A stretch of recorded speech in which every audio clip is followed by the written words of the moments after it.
y vamos a analizar lo que significa este artículo y la crisis política que ha generado. Me acompaña en nuestros estudios José Miguel Vivanco, es el director para las Américas de Human Rights Watch, conocedor profundo del tema. José Miguel, primera reacción cuando sale este artículo. Conocías el tema, pero el contenido que tiene, hay quienes dicen, ¿dónde están las pruebas? Aquí lo que se revela es que hay oficiales del Ejército de Colombia que no están de acuerdo con este tipo de estrategia. Mira, las pruebas están, incluso más. El periodista del New York Times las acaba de colocar online, en la página web. Y los documentos estos son muy graves, porque lo que dicen es, revelan una orden del jefe del Ejército de Colombia, por la cual les pide duplicar el número de bajas y de capturas, un número específico a cada uno de los generales en lo que va del año, del 2019.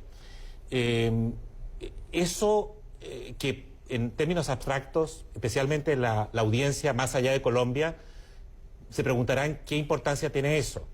Lo que ocurre es que en el pasado, durante el gobierno de Uribe, la política oficial fue exigir resultados y exigir bajas, que es el mismo lenguaje que se usa acá, bajas y capturas. Y ofrecerles incentivos, por ejemplo, como vacaciones a los suboficiales u oficiales que participan en esas actividades ilícitas.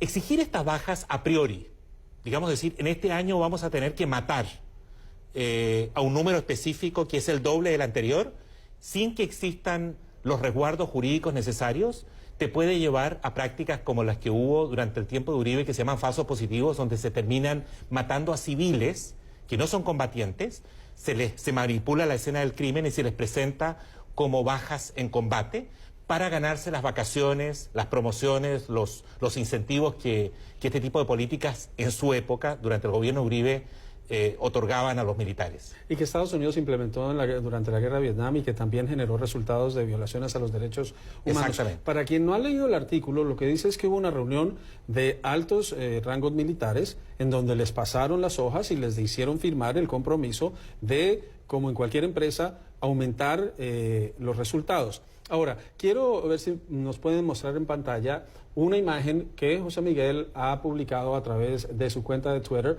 en donde se muestra cómo se va siguiendo el trabajo de cada brigada. Expliquemos qué es esa imagen y por qué es relevante. Esa imagen es muy relevante porque lo que hace es exigir casi semanalmente una cuenta por parte de los generales, y oficiales y suboficiales, demostrando cuáles son las cuotas, las bajas. Y acá, por ejemplo, cada soldado en la figura es una brigada y dice cuántos días lleva sin combatir. La del centro lleva un día sin combatir. Así es. Ven ustedes, sería en ese caso la brigada 11. La brigada 4 lleva 6 días sin combatir y así sucesivamente. Así es. Y esto no es una empresa cualquiera, no es la empresa privada donde uno dice, mire, este año debemos mejorar las ventas, lo cual es normal. Acá estamos hablando de una fuerza militar que es perfectamente jerarquizada y donde una orden, además firmada por todos los generales del actual jefe del ejército, debe cumplirse. Y el incentivo y la presión es muy fuerte para mostrar resultados. Esto, digamos, es una política criminal que debe ser frontalmente rechazada por el gobierno del presidente Duque.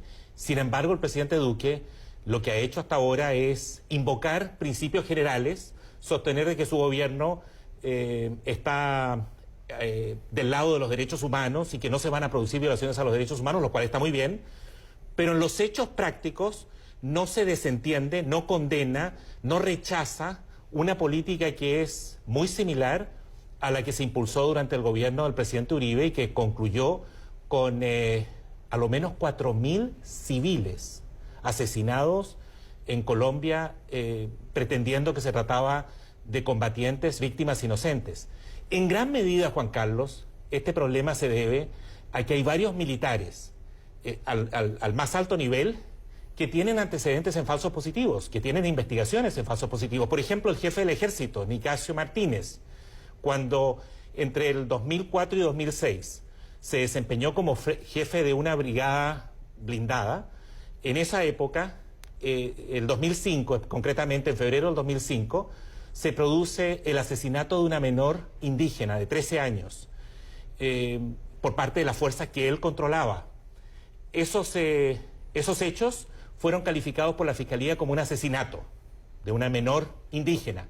Y fíjate que el jefe del ejército firma un documento, que nosotros lo hemos dado a conocer por Twitter también, donde felicita a los oficiales por el éxito de la operación y les paga una recompensa de $400 a aquellos que participaron en esos hechos. Ese es el actual comandante jefe del ejército y ese es quien impulsa una política hoy día muy similar a la que se llevó a cabo durante el gobierno de Uribe. El general Martínez lo que ha dicho es que él no tiene ningún proceso en su contra, ha avanzado en la carrera como muchos de quienes están acusados. Estados Unidos tiene que ver con los ascensos, con quienes llegan o quienes llegan. ¿Tiene un papel Estados Unidos en esto? Estados Unidos está siempre muy atento a estos ascensos debido a que los programas de cooperación militar exigen por ley a los Estados Unidos que no se beneficie en este tipo de programas de ayuda militar a militares que estén involucrados en violaciones a los derechos humanos. De hecho, 3 importantes senadores muy influyentes, encabezados por el senador Leahy, que son los que controlan en gran medida la ayuda y la asistencia militar a Colombia y al resto del mundo, le han formalmente y públicamente hecho llegar una carta al presidente Duque, expresando preocupación por el hecho de que a lo menos 9 de los generales de la cúpula militar tendrían antecedentes en falsos positivos y han sido promovidos por el gobierno del presidente Duque.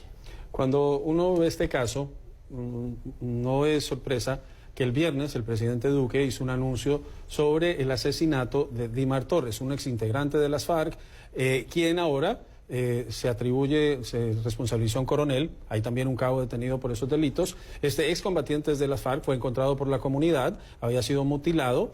En principio la Fiscalía dijo que el ministro de Defensa dijo que fue un forcejeo, la Fiscalía habló del rebote de una esquirla para cercenar partes de su cuerpo. Ahora, ¿se puede conectar esto con lo otro o son temas que no tienen nada que ver? Yo creo que este es un caso muy importante y probablemente revelador de las actuales políticas y prácticas en estas materias por parte del actual ministro de Defensa, el ministro Botero, y los generales que hacen parte de la cúpula. Porque la primera reacción del ministro de Defensa, Botero, fue, yo diría, no solo acoger la versión del soldado que es el principal sospechoso del asesinato de esta persona y decir que se trató de un forcejeo y que a raíz de ese forcejeo cuerpo a cuerpo con el ex miliciano, se escapó una bala.